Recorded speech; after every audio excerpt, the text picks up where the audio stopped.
के तो लग गए।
Oh my God, Lucky, you're very lucky. भाई अपन के ट्रक के एक ही टक्कर में एसीपी राम और फाइल दोनों जल के राख हो गए ले।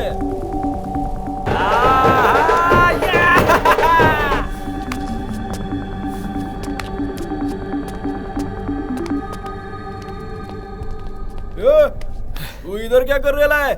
इधर मर्डर होंगे ले, चल निकल। देखा अपन ने कैसा उड़ाया गाड़ी को। बेकार में परेशान मत हो, चल जा बेटा, जल्दी गाड़ी निकालो बे, भाई का जुलूस निकल रहा है। तेरी तो काय को मार रहा है बे? मुझे मारना चाहता था। इसे क्यों बे?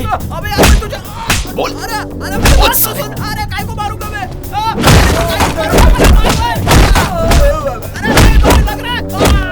मुझे मारने की कोशिश करोगे तुम्हें। अरे तेरे को कौन मारना चाहता है? एसीपी राम को मार रहा था। अरे यार एसीपी राम की गाड़ी में तेरे को कौन बैठने बोला? जिसे अपन मारना चाहता है वो तू नहीं है, समझा? देवा, लगता है अपन की बात ये समझ गया। पापा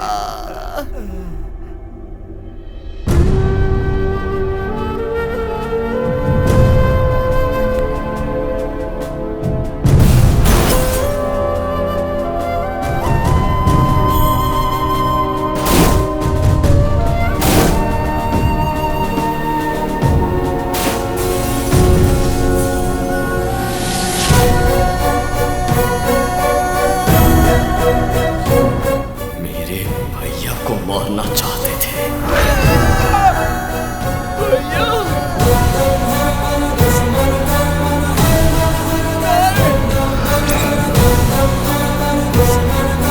नहीं छोड़ दो।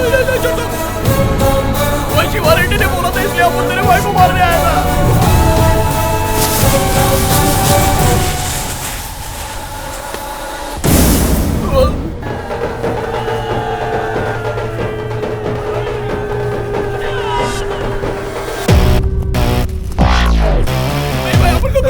नहीं कहाँ है ये शिवा रेड्डी?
भैया को मारना चाहता है ना तू?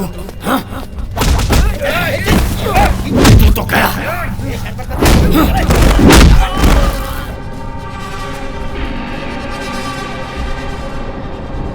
मैं तो नॉमिनेशन भरने के लिए जा रहा था। मेरा नॉमिनेशन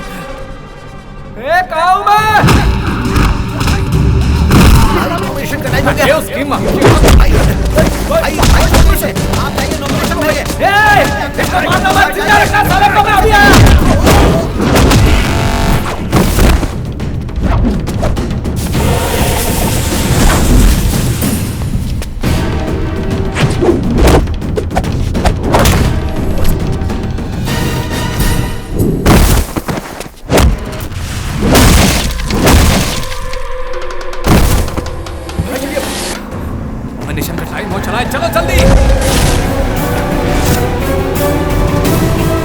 उड़ा दो साले को।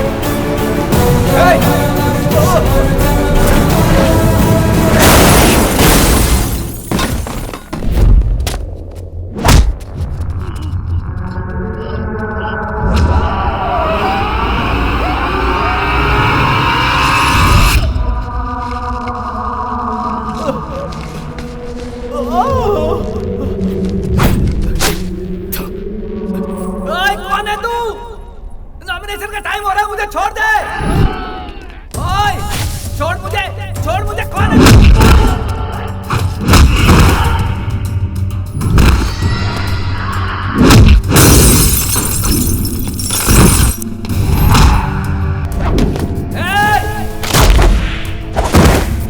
कौन है बे तू?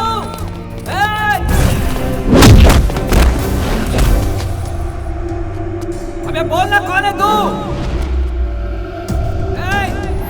तू मेरे साथ दुश्मनी क्यों बोल दे रहा है? मैं तुझे खत्म कर दूंगा। मेरे भैया को मारना चाहता है।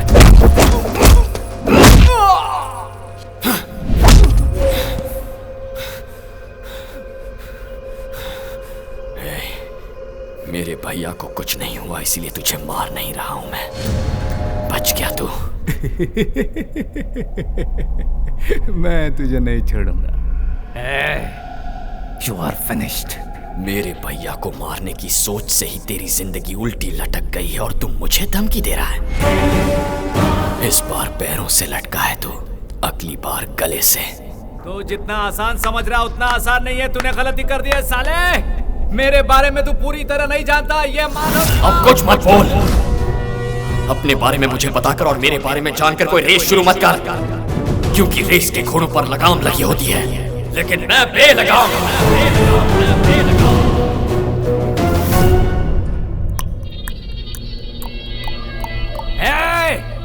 मैं हूँ माधव शिवा रेड्डी। क्या यार, Madhav Shiva Reddy? Nice name, Madhav Shiva Reddy. Nice meeting you mister Madhav Shiva Reddy. I am Laxman Prasad, मगर ये नाम सुनते ही मेरा दिमाग घूम जाता है। कॉल मी लक्की, जस्ट लक्की।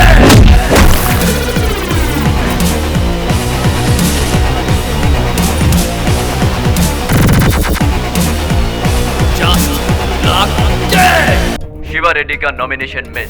शिवा रेड्डी पर किसी गुमनाम व्यक्ति ने अटैक किया और शहर के बाहर पीटकर फेंक। शिवा रेड्डी को मारने वाला कौन है? वो सभी जानकारी अभी मिलना बाकी है। शिवा रेड्डी के चाहने वाले सड़क पर उतरकर उनके लिए बहुत हंगामा कर रहे हैं।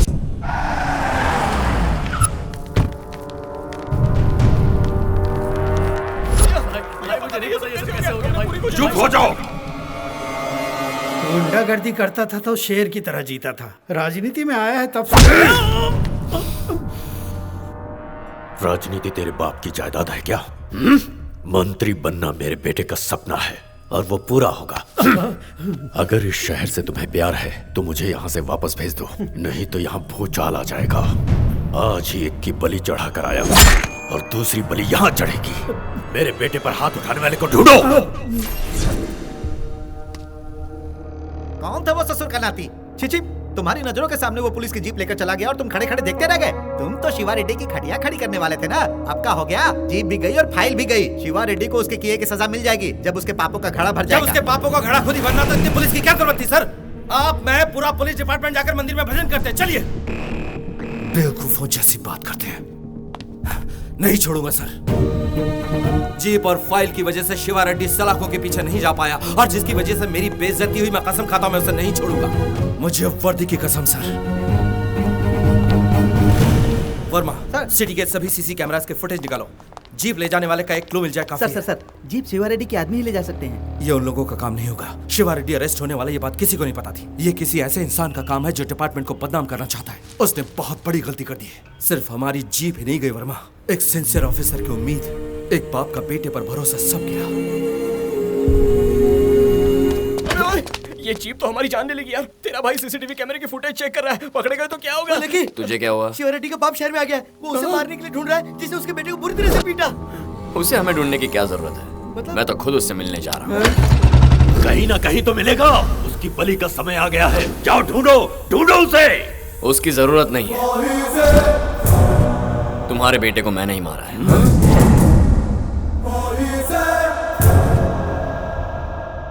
सोचा आपसे आकर बात करूं।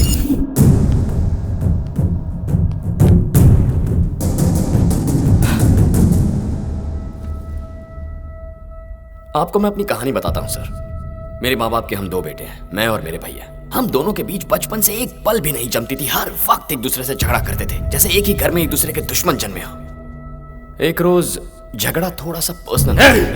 तुझे तो उसने मेरे प्यार को तोड़ने की कोशिश की, बर्दाश्त नहीं कर पाया, मेंटल हो गया सर। प्यार से बात ईगो पर आ गई। मैंने फैसला कर लिया, चाहे कुछ भी हो उसे उसकी नौकरी से अलग करना है, और इसीलिए उसकी जीप लेकर मैं भाग गया। और तब मैंने सोचा भी नहीं था कि उसकी जीप पर कोई हमला करेगा। किसने किया, क्यों किया, कुछ समझ में नहीं आ रहा था सर। लेकिन बचने के बाद पता चला कि वो मुझे नहीं बल्कि मेरे भैया को मारने के लिए आए। मेरे भैया को मारने के लिए आए थे। फिर क्या सर, मेरा माइंड पूरी तरह ब्लैंक हो गया। मेरा ब्लड कितने 1000 किलोमीटर की स्पीड से दौड़ रहा था मुझे खुद नहीं पता। उस वक्त भैया पर जो गुस्सा था, उनसे बदला लेना था, ये कुछ समझ में नहीं आ रहा था। बस एक चीज दिमाग में बैठ गई कि जिसने भैया को मारने की कोशिश की उसे खत्म कर। जीप पर जिन्होंने हमला किया उन्हें मैंने बेरहमी से पीटा, लेकिन उन्हें मैंने मौत नहीं दी। और इतना सब हो जाने के बाद मुझे एक छोटा सा डाउट आया। मेरी तो भैया से बनती नहीं थी, तो मैंने ऐसा रिएक्ट किया क्यों? मैं आपके बेटे को मारने वाला था। अजीब बात है। पता है क्यों? हमारे खून के अंदर मैजिक ही कुछ और है। इतने दिनों से मेरी और भैया की बनती क्यों नहीं, बनती क्यों नहीं, बनती क्यों नहीं, यही सोचता था मैं। हम दोनों की कब की बन गई थी सर। हमारे बीच जो झगड़े हुए वही हमारा प्यार है। आपको मैं ये सब इसलिए बता रहा हूं ताकि आप मेरे बारे में अच्छी तरह जान सकें। इन सारे झगड़ों को यही रोक दीजिए। आप मुझे, मेरे भैया को या मेरी फैमिली को तंग मत कीजिए।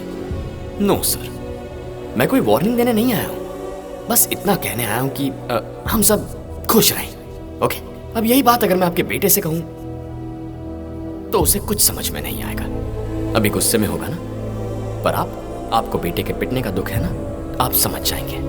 अक्सर जो इंसान गुस्से के बजाय दुख में होता है ना, वो बातों को बेटर समझ पाता है। रोक दीजिए अब ये सब, अपने बेटे को समझाइए।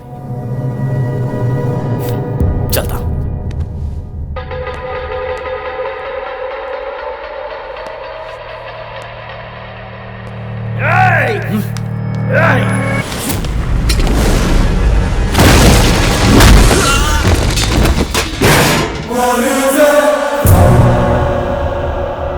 मेरे माँ बाप के हम 2 बेटे हैं। एक मर भी गया तो कोई बात नहीं,